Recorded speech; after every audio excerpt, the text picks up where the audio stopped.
نہ صحابہ پہ احسان سمجھے، نہ کسی جماعت پہ احسان سمجھے، نہ کسی جماعت کے لیڈر پہ احسان سمجھے، اور نہ ہی کرے، بلکہ اس پہ خدا کا شکر کرے، خدا کا شکر کرے۔ اگر انسان یہ کام نہیں کریں گے تو صحابہ کا تحفظ، صحابہ کا دفاع، نبی کا دفاع وہ انسانوں کا محتاج نہیں ہے۔ اللہ یہ کام لینے پہ آئے فرشتوں سے لے لیتا ہے، مکڑی سے لے لیتا ہے، کبوتری سے لے لیتا ہے۔ شکر کیا جائے، اسے غنیمت سمجھا جائے۔ اللہ نے لے کر دکھایا، شہد کی مکھیوں سے صحابہ کا پہرا دلوا کے دکھایا، ہواؤں سے صحابہ کے پیغام پہنچا کے ان کی حفاظت کر کے دکھائی۔ تو یہ دفاع صحابہ کا مشن کسی انسان کا محتاج نہیں ہے۔ اگر کوئی اس کے لیے قبول ہو گیا وہ اس پہ خدا کا شکر کرے۔ 3 دن کے بعد وہاں سے نکلے، جو ترتیب طے تھی اس ترتیب کے ساتھ نکلے۔ جب وہ تلاش کرنے میں ناکام ہو گئے، دونوں کے سر کی قیمت 100 اونٹ رکھ دی گئی۔ تلاش کرنے والے تلاش کر رہے تھے انعام کے لالچ میں۔ ایک آدمی نے ابو بکر سے پوچھا، جو صدیق کو پہچانتا تھا، نبی کو نہیں پہچانتا تھا، ابو بکر سے کہا من ھذا معک، آپ کے ساتھ کون ہے؟ حضرت ابو بکر نے کہا ھذا رجل یہدینی السبیل، یہ وہ شخص ہے جو مجھے راستہ بتاتا ہے، راستہ بتاتا ہے۔ وہ مادی راستہ سمجھتے رہے، صدیق جنت کا راستہ کہتا رہا۔ ھذا رجل یہدینی السبیل، یہ وہ شخص ہے جو مجھے جنت کے راستے پہ لے کے چل رہا ہے، یہ وہ شخص ہے جو مجھے راستہ بتاتا ہے۔ اس نے سمجھا یہ سفر پہ ہے، اسے راستے کا نہیں پتا ہوگا، یہ ساتھ راہبر ہوگا، لیکن یہ نہیں پتا یہ دونوں ایک ہی منزل کے راہی ہیں، یہ دونوں ایک ہی منزل کے مسافر ہیں۔ صدیق اکبر تیری صداقت پہ کیسے کس کو کلام ہوگا، صدیق اکبر تیری صداقت پہ کیسے کس کو کلام ہوگا، کہ دونوں عالم میں بعد نبیوں کے اونچا تیرا مقام ہوگا۔ نبی کا روزہ ہے جس کا مدفن، رشک عالم ہے جس کا مسکن، خدا کی جنت بھی جس کو ترسے وہ کتنا ذی احترام ہوگا۔ یہ ایک ہی منزل کے مسافر ہیں، یہ ایک ہی منزل کے راہی ہیں، ان کا سفر ایک ہی منزل کی طرف ہے۔ پتا چلا وہ دونوں کو برابر سمجھتے تھے، دونوں کے سر کی 100 اونٹ قیمت مقرر کی گئی، دونوں کے سر کی، دونوں کو برابر سمجھتے تھے۔ اور حضرت مجدد الفسانی رحمت اللہ علیہ نے بھی اپنے مکتوبات میں کچھ ایسا ہی فرمایا۔ فرماتے ہیں نبی اور صدیق میں فرق کوئی نہیں، دونوں ہم خانہ ہیں، دونوں ہم منزل ہیں، فرق صرف اوپر اور نیچے کا ہے۔ اوپر کی منزل کو نبوت کہتے ہیں، نیچے کی منزل کو صداقت کہتے ہیں۔ ہم خانہ ہیں، ہم منزل ہیں، فرق صرف اوپر اور نیچے کا ہے۔ اوپر کی منزل کو نبوت کہتے ہیں، نیچے کی منزل کو صداقت کہتے ہیں۔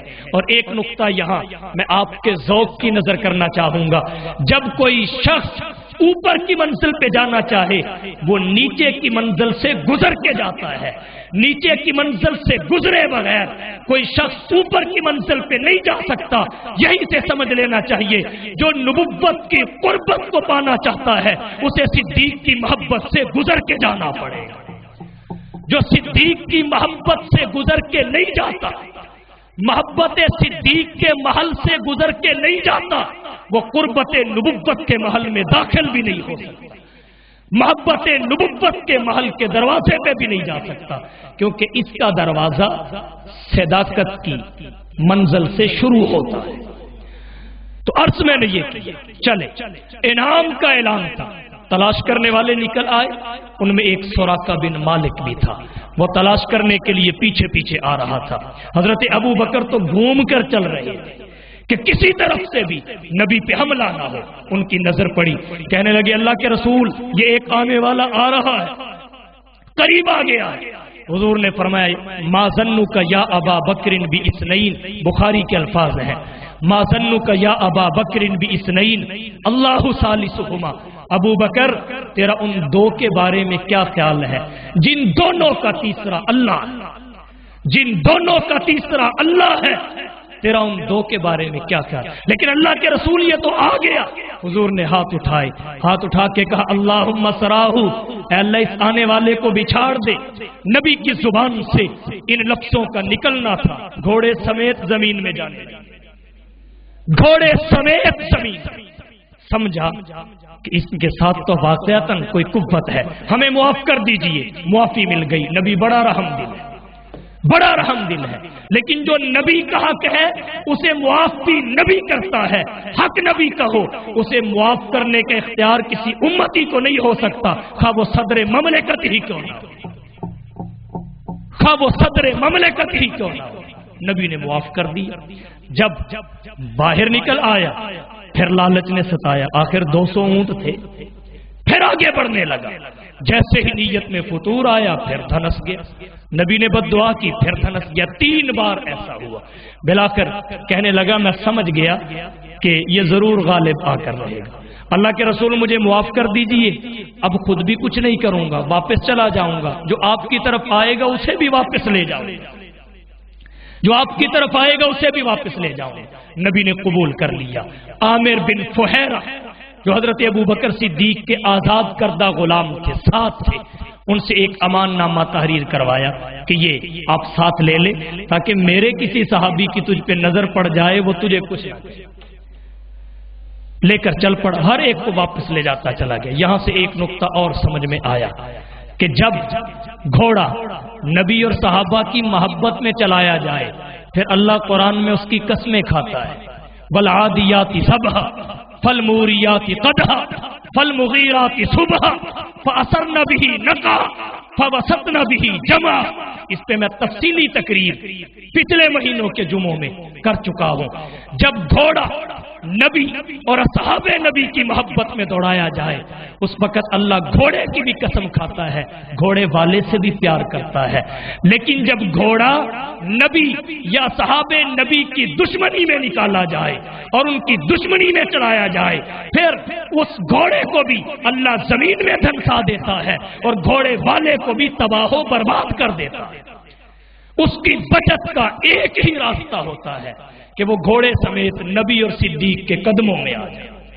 جب نبی اور صدیق کے قدموں میں آتا ہے پھر تنزلی ترقی میں بدل جاتی ہے، پھر پستی عروج کو چھونے لگتی ہے، پھر ضلالت ہدایت میں بدل جاتی ہے، بغاوت اطاعت میں بدل جاتی ہے، شقاوت سعادت میں بدل جاتی ہے۔